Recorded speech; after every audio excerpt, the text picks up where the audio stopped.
Hey, sorry about losing contact with you. I thought I would be all cool and be outside and do a Zoom session, and then like the second I started talking, it just like I choked. So here's what you need to know about the library, and this is just an invitation for you to start digging in and see what there is. Every library has four big things. One is just a general space where you can look for stuff. What we've got in the library is a lot of things that are hidden behind paywalls.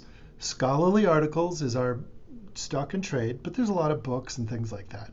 So before you go out to the open web and buy something, especially like a textbook or a class, look here and see if you can find it. If you can't, I can buy stuff for you.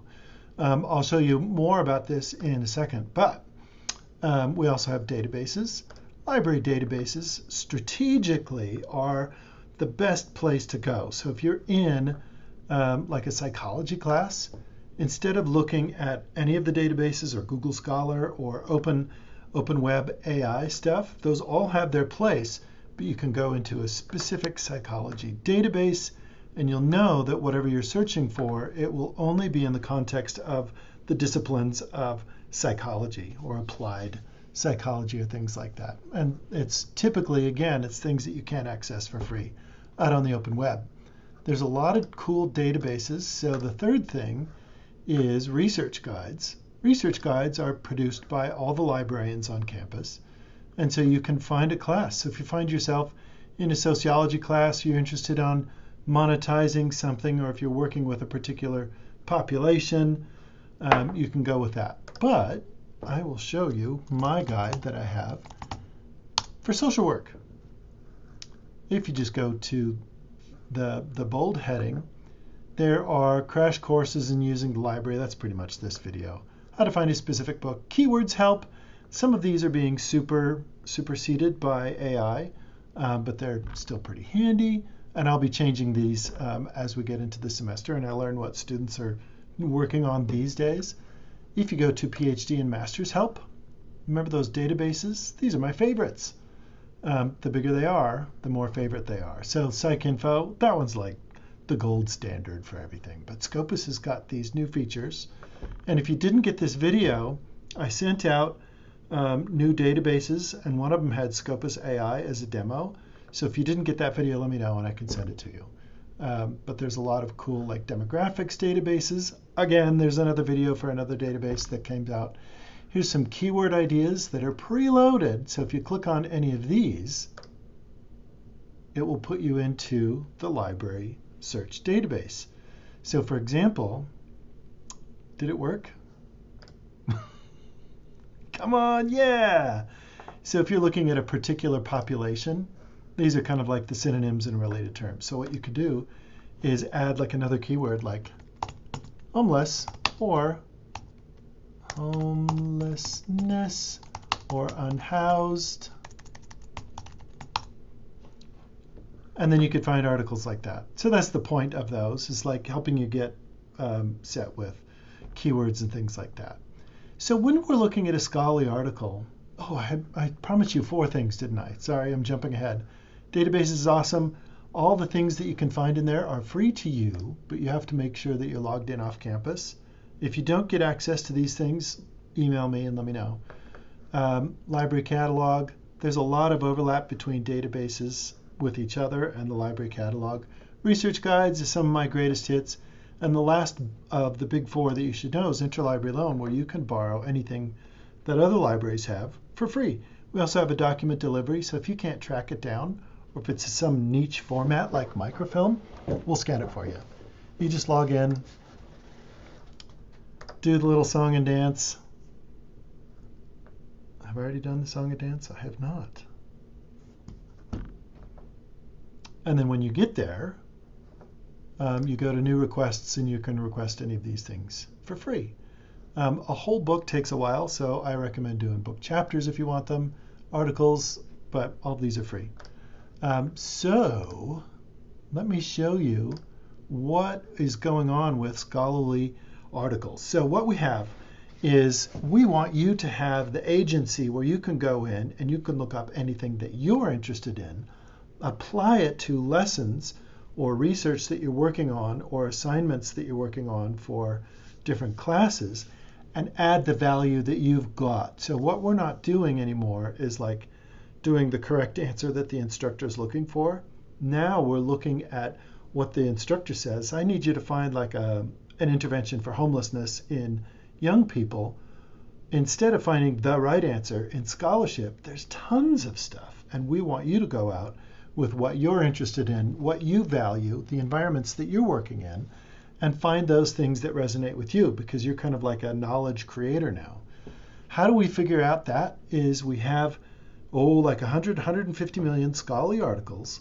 These aren't things that you sit down and read from A to Z, but it's something where they'll go out and do research for a particular population and intervention, and then come up with conclusions that are evidence-based from statistics from blah, blah, blah, blah, blah, blah, blah.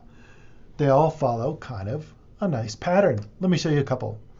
I found a couple, and I'm happy to help you. I might show up in classes to help you do this. Here's a scholarly article, and it's just like super complicated language. But remember, it's all generalizable knowledge, like smoking cigarettes, 5 packs of cigarettes a day from age 10 is bad for your lung health, and you might die. So it's generalizable knowledge with lots of data. Here's how you find that generalizable knowledge. First of all, is that generalizable? I don't know. So typically we go into like the results and the conclusion. Whoa, look at their data. That's so cool. That's a different one. So visitors to comic conventions and live action role play had poorer psychosocial outcomes relative to non-visitors, blah, blah, blah, blah, blah.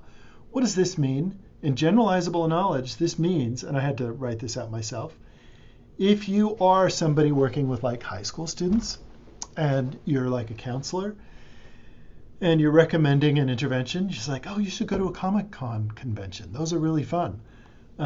There's evidence in this article that suggests if you dress up and participate in it, you're much more likely to have an intervention on depression and anxiety. That's like, in a nutshell, that's what all of these pages of data and things mean. It's generalizable knowledge. So you can grab that rather quick. And there's also all sorts of evidence and introduction and precedents to deal with that. So if you're into like comic conventions, you can find evidence-based practice for making recommendations for kids with anxiety and depression. Let me show you another one. I love this one. Normalizing fan parasociality within pathological blah, blah, blah, blah, blah. What does that mean?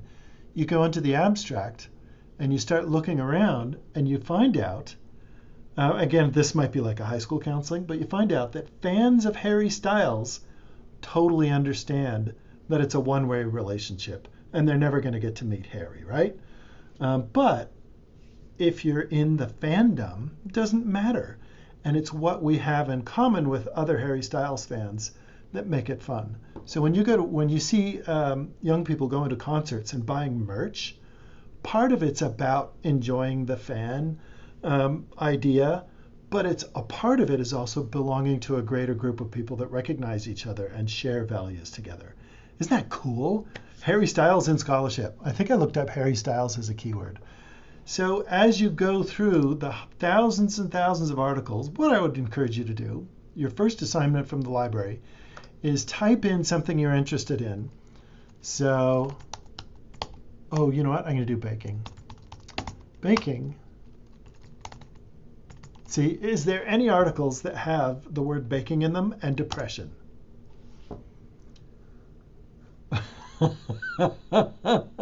And this is where you have to go in and start looking for those things. So let's look at articles. You might have to be more specific. Hey, check it out. Whoa. Okay, it doesn't always work at the first.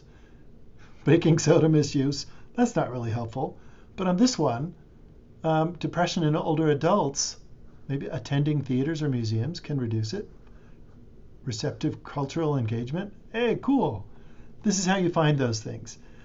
I am here to help you reduce barriers to finding stuff like that. I love helping people figure out things that support what they're interested in their research, because due to, what did they call it?